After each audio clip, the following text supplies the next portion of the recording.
Circles. Nature centres into balls, and her proud ephemerals, fast to surface and outside, scan the profile of the sphere. Knew they what that signified, a new Genesis were here. The eye is the first circle. The horizon which it forms is the second, and throughout nature this primary figure is repeated without end. It is the highest emblem in the cipher of the world. St. Augustine described the nature of God as a circle whose centre was everywhere and its circumference nowhere. We are all our lifetime reading the copious sense of this first of forms. One moral we have already deduced in considering the circular or compensatory character of every human action. Another analogy we shall now trace, that every action admits of being outdone. Our life is an apprenticeship to the truth that around every circle another can be drawn, that there is no end in nature, but every end is a beginning, and that there is always another dawn risen on mid-noon, and under every deep a lower deep opens. The fact, as far as it symbolizes the moral fact of the unattainable, the flying perfect, around which the hands of man can never meet, at once the inspirer and the condemner of every success, may conveniently serve us to connect many illustrations of human power in every department. There are no fixtures in nature. The universe is fluid and volatile. Permanence is but a word of degrees. Our globe seen by God as a transparent law, not a mass of facts. The law dissolves the fact and holds it fluid. Our culture is the predominance of an idea which draws after it this train of cities and institutions. Let us rise into another idea. They will disappear. The Greek sculpture is all melted away, as if it had been statues of ice. Here and there a solitary figure or fragment remaining, as we see flecks and scraps of snow left in cold dells and mountain clefts in June and July. For the genius that created it creates now somewhat else. The Greek letters last a little longer, but already passing under the same sentence and tumbling into the inevitable pit which the creation of new thought opens for all that is old. The new continents are built out of the ruins of an old planet. The new races fed out of the decomposition of the foregoing. New arts destroy the old. See the investment of capital in aqueducts made useless by hydraulics, fortifications by gunpowder, roads and canals by railways, sails by steam, steam by electricity. You admire this tower of granite, weathering the hurts of so many ages. Yet a little waving hand built this huge wall, and that which builds is better than that which is built. The hand that built can topple it down much faster. Better than the hand and nimbler was the invisible thought which wrought through it, and thus ever, behind the coarse effect, is a fine cause, which, being narrowly seen, is itself the effect of a finer cause. A rich estate appears to women a firm and lasting fact, to a merchant one easily created out of any materials and easily lost. An orchard, good tillage, good grounds seem a fixture, like a gold mine or a river to a citizen, but to a large farmer not much more fixed than the state of the crop. Nature looks provokingly stable and secular, but it has a cause like all the rest, and when once I comprehend that, will these fields stretch so immovably wide, those leaves hang so individually considerable? Permanence is a word of degrees. Everything is medial. Moons are no more bounds to spiritual power than bat-balls. The key to every man is his thought. Sturdy and defying though he look, he has a helm which he obeys, which is the idea after which all his facts are classified. He can only be reformed by showing him a new idea which commands his own. The life of a man is a self-evolving circle, which, from a ring imperceptibly small, rushes on all sides outwards to new and larger circles, and that without end. The extent to which this generation of circles, wheel without wheel, will go depends on the force or truth of the individual soul, for it is the inert effort of each thought, having formed itself into a circular wave of circumstance, as for instance an empire, rules of an art, a local usage, a religious rite, to heap itself on that ridge, and to solidify and hem in the life. But if the soul is quick and strong, it bursts over that boundary on all sides, and expands another orbit on the great deep, which also runs up into a high wave, with attempt again to stop and to bind. But the heart refuses to be imprisoned. In its first and narrowest pulses it already trends outward with a vast force, and to immense and innumerable expansions. Every ultimate fact is only the first of a new series. Every general law only a particular fact of some more general law presently to disclose itself. There is no outside, no enclosing wall, no circumference to us. The man finishes his story. How good, how final, how it puts a new face on all things. He fills the sky. Lo, on the other side rises also a man, and draws a circle around the circle we had just pronounced the outline of the sphere. Then already is our first speaker not man, but only a first speaker. His only redress is forthwith to draw a circle outside of his antagonist. And so men do by themselves.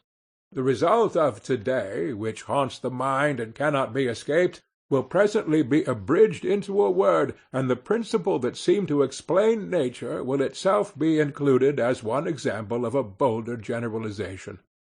In the thought of tomorrow there is a power to upheave all thy creed, all the creeds, all the literatures of the nations, and marshal thee to a heaven which no epic dream has yet depicted. Every man is not so much a workman in the world as he is a suggestion of that he should be. Men walk as prophecies of the next age. Step by step we scale this mysterious ladder. The steps are actions, the new prospect is power. Every several result is threatened and judged by that which follows. Every one seems to be contradicted by the new, it is only limited by the new. The new statement is always hated by the old, and to those dwelling in the old comes like an abyss of skepticism. But the eye soon gets wonted to it, for the eye and it are effects of one cause, and presently, all its energy spent, it pales and dwindles before the revelation of the new hour. Fear not the new generalization. Does the fact look crass and material, threatening to degrade thy theory of spirit? Resist it not. It goes to refine and raise thy theory of matter just as much. There are no fixtures to men, if we appeal to consciousness. Every man supposes himself not to be fully understood, and if there is any truth in him, if he rests at last on the divine soul, I see not how it can be otherwise. The last chamber, the last closet, he must feel was never opened. There is always a residuum unknown, unanalyzable. That is, every man believes that he has a greater possibility. Our moods do not believe in each other. To-day I am full of thoughts and can write what I please. I see no reason why I should not have the same thought, the same power of expression tomorrow. What I write, whilst I write it, seems the most natural thing in the world. But yesterday I saw a dreary vacuity in this direction in which now I see so much, and a month hence, I doubt not, I shall wonder who he was that wrote so many continuous pages. Alas for this infirm faith, this will not strenuous, this vast ebb of a vast flow! I am God in nature. I am a weed by the wall.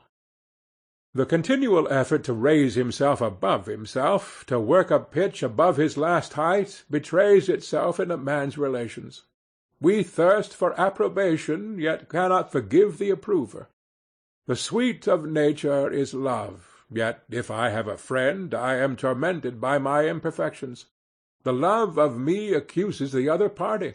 If he were high enough to slight me, then could I love him and rise by my affection to new heights. A man's growth is seen in the successive choirs of his friends. For every friend whom he loses for truth, he gains a better. I thought as I walked in the woods and mused on my friends, why should I play with them this game of idolatry? I know and see too well, when not voluntarily blind, the speedy limits of persons called high and worthy. Rich, noble, and great they are by the liberality of our speech, but truth is sad. O blessed Spirit, whom I forsake for these, they are not thou. Every personal consideration that we allow costs us heavenly state.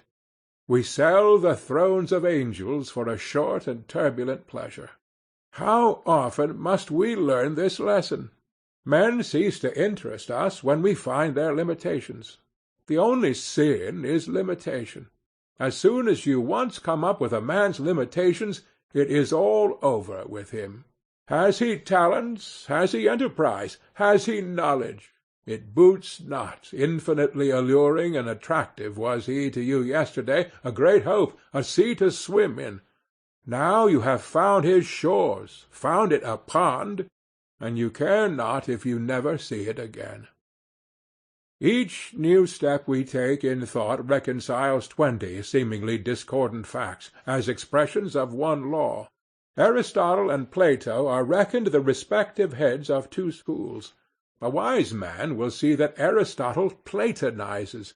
By going one step farther back in thought, discordant opinions are reconciled by being seen to be 2 extremes of one principle, and we can never go so far back as to preclude a still higher vision. Beware when the great God lets loose a thinker on this planet.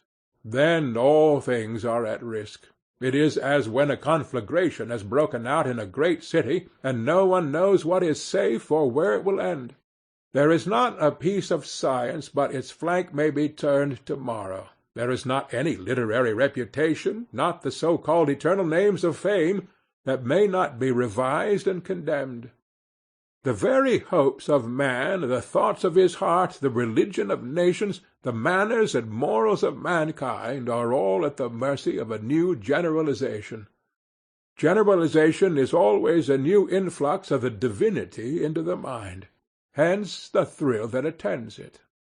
Valor consists in the power of self-recovery, so that a man cannot have his flank turned, cannot be out-generaled, but put him where you will, he stands. This can only be by his preferring truth to his past apprehension of truth, and his alert acceptance of it from whatever quarter. The intrepid conviction that his laws, his relations to society, his Christianity, his world, may at any time be superseded and decease. There are degrees in idealism. We learn first to play with it academically, as the magnet was once a toy. Then we see in the heyday of youth and poetry that it may be true, that it is true in gleams and fragments. Then its countenance waxes stern and grand, and we see that it must be true. It now shows itself ethical and practical. We learn that God is, that he is in me, and that all things are shadows of him. The idealism of Berkeley is only a crude statement of the idealism of Jesus, and that again is a crude statement of the fact that all nature is the rapid efflux of goodness executing and organizing itself. Much more obviously is history and the state of the world at any one time directly dependent on the intellectual classification then existing in the minds of men. The things which are dear to men at this hour are so on account of the ideas which have emerged on their mental horizon, and which cause the present order of things as a tree bears its apples. A new degree of culture would instantly revolutionize the entire system of human pursuits. Conversation is a game of circles. In conversation we pluck up the termini which bound the common of silence on every side. The parties are not to be judged by the spirit they partake and even express under this Pentecost.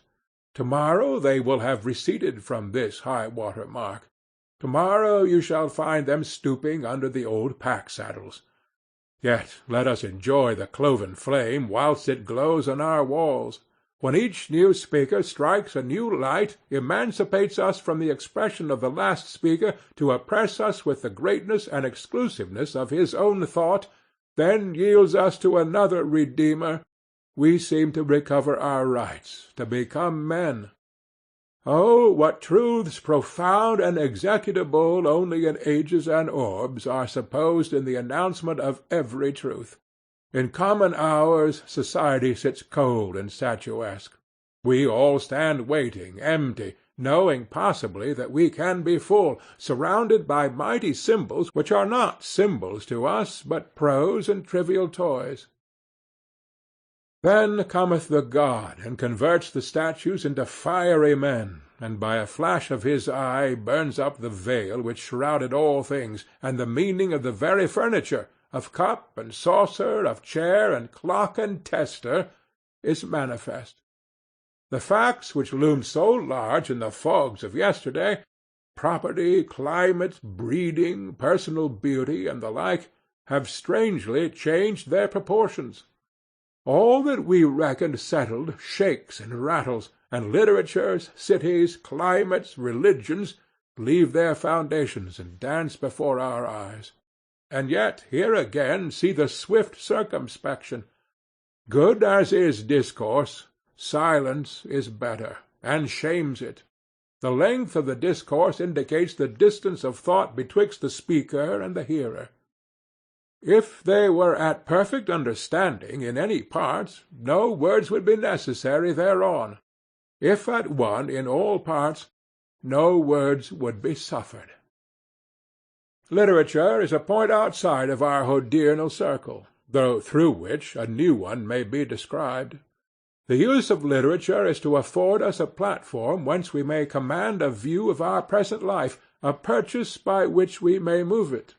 We fill ourselves with ancient learning, install ourselves the best we can in Greek, in Punic, in Roman houses, only that we may wiselier see French, English, and American houses and modes of living. In like manner, we see literature best from the midst of wild nature, or from the din of affairs, or from a high religion.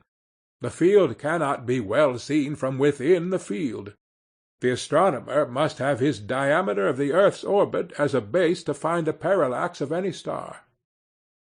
Therefore we value the poet. All the argument and all the wisdom is not in the encyclopaedia, or the treatise on metaphysics, or the body of divinity, but in the sonnet or the play. In my daily work I incline to repeat my old steps, and do not believe in remedial force, in the power of change and reform. But some Petrarch or Ariosto, filled with the new wine of his imagination, writes me an ode or a brisk romance full of daring thought and action. He smites and arouses me with his shrill tones, breaks up my whole chain of habits, and I open my eye on my own possibilities. He claps wings to the sides of all the solid old lumber of the world, and I am capable once more of choosing a straight path in theory and practice. We have the same need to command a view of the religion of the world. We can never see Christianity from the catechism. From the pastures, from a boat in the pond, from amidst the songs of wooden birds, we possibly may. Cleansed by the elemental light and wind, steeped in the sea of beautiful forms which the field offers us, we may chance to cast a right glance back upon biography. Christianity is rightly dear to the best of mankind, yet was there never a young philosopher whose breeding had fallen into the Christian church by whom the brave text of Paul's was not specially prized. Then shall also the Son be subject unto him who put all things under him, that God may be all in all. Let the claims and virtues of persons be never so great and welcome, the instinct of man presses eagerly onward to the impersonal and illimitable, and gladly arms itself against the dogmatism of bigots with this generous word out of the book itself. The natural world may be conceived of as a system of concentric circles, and we now and then detect in nature slight dislocations which apprise us that this surface on which we now stand is not fixed, but sliding. These manifold tenacious qualities, this chemistry and vegetation, these metals and animals, which seem to stand there for their own sake, are means and methods only, are words of God, and as fugitive as other words.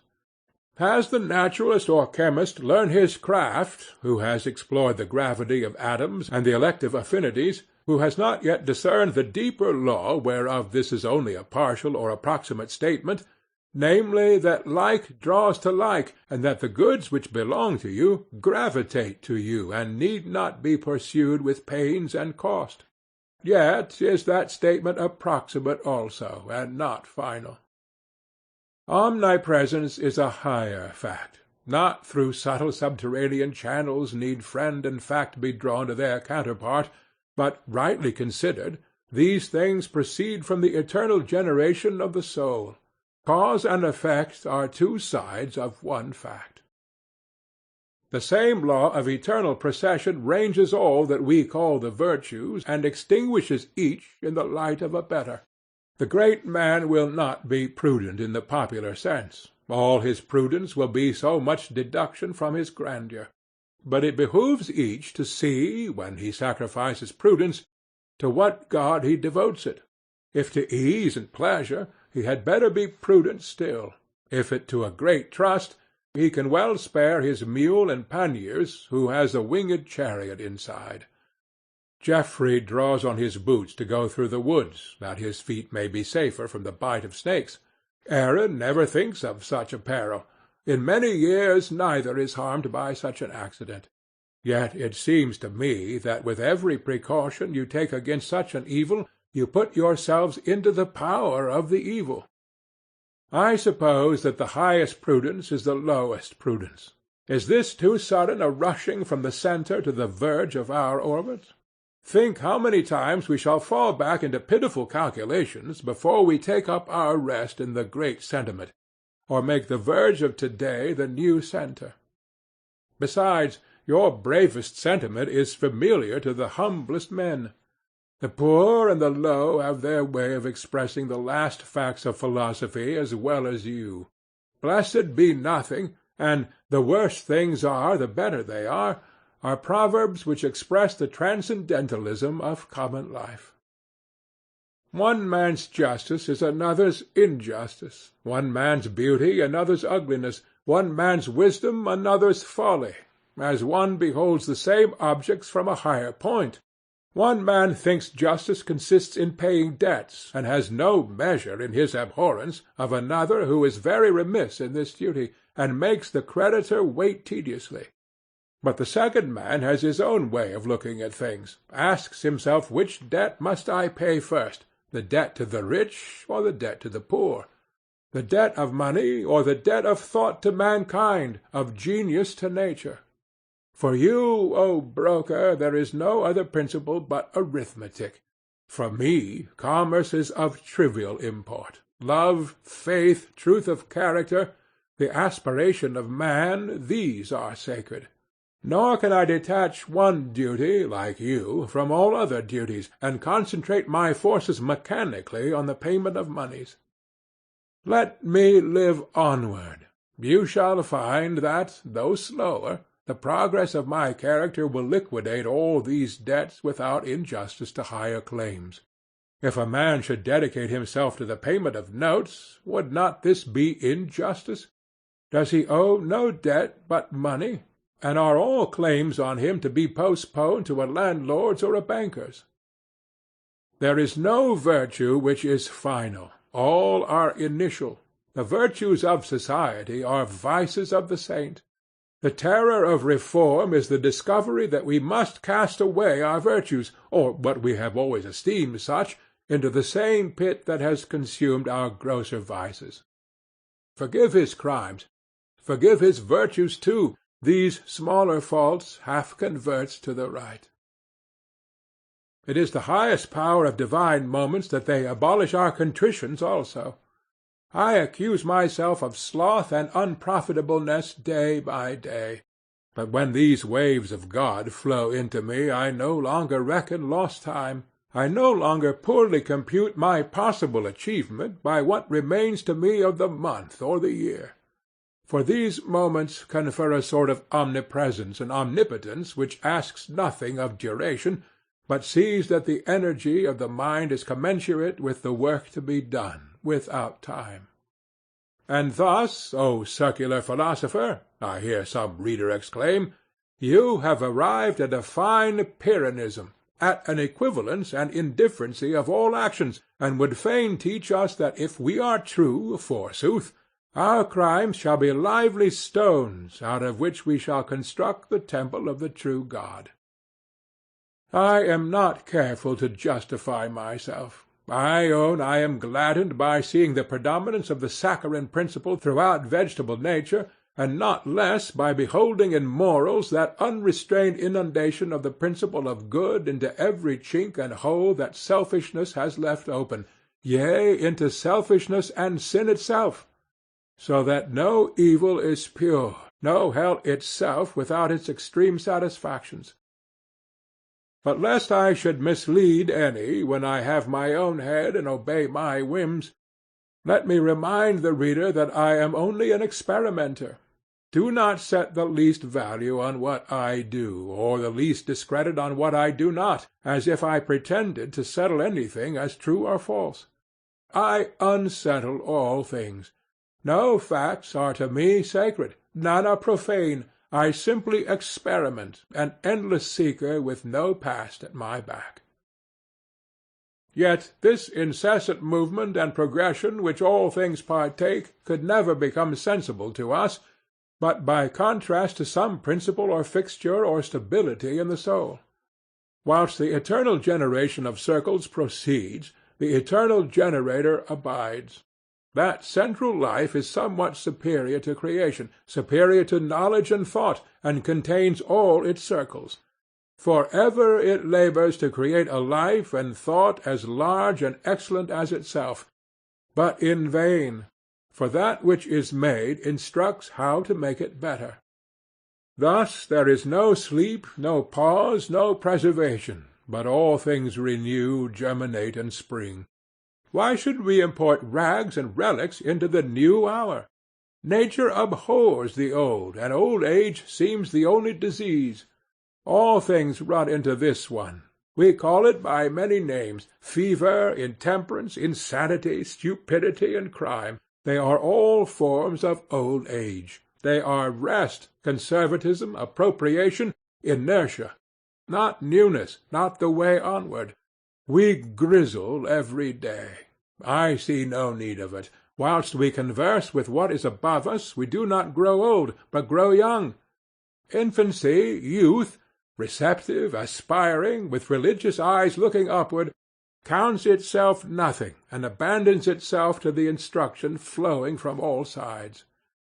But the man and woman of 70 assume to know all. They have outlived their hope. They renounce aspiration, accept the actual for the necessary, and talk down to the young. Let them then become organs of the Holy Ghost, let them be lovers, let them behold truth, and their eyes are uplifted, their wrinkles smoothed, they are perfumed again with hope and power. This old age ought not to creep on a human mind. In nature every moment is new. The past is always swallowed and forgotten. The coming only is sacred. But nothing is secure but life, transition, the energizing spirit. No love can be bound by oath or covenant to secure it against a higher love. No truth so sublime but it may be trivial tomorrow in the light of new thoughts. People wish to be settled. Only as far as they are unsettled is there any hope for them. Life is a series of surprises. We do not guess today the mood, the pleasure, the power of tomorrow when we are building up our being. Of lower states, of acts of routine and sense, we can tell somewhat, but the masterpieces of God, the total growths and universal movements of the soul, he hideth. They are incalculable.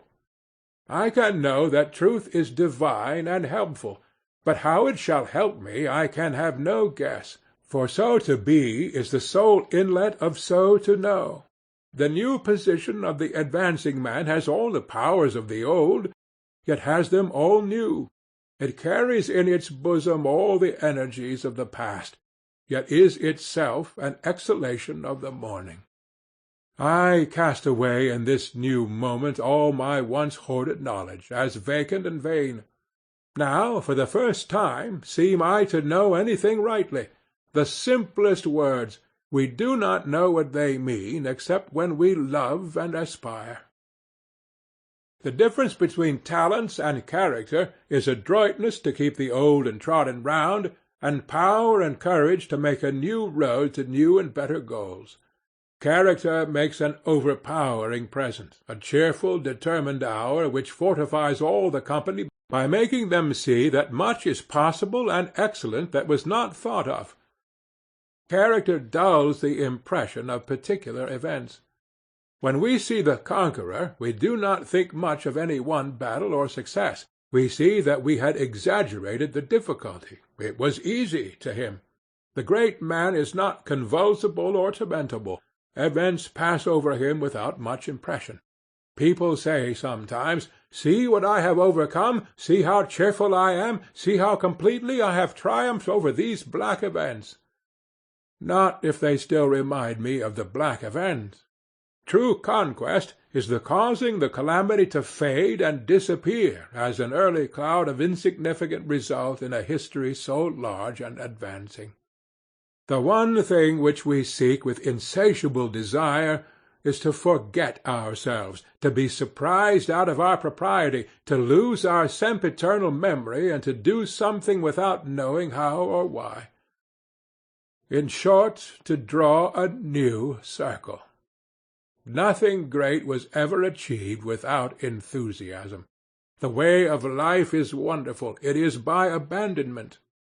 The great moments of history are the facilities of performance through the strength of ideas, as the works of genius and religion.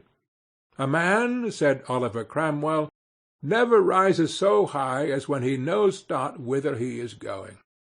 Dreams and drunkenness, the use of opium and alcohol, are the semblance and counterfeit of this oracular genius, and hence their dangerous attraction for men. For the like reason they ask the aid of wild passions, as in gaming and war, to ape in some manner these flames and generosities of the heart.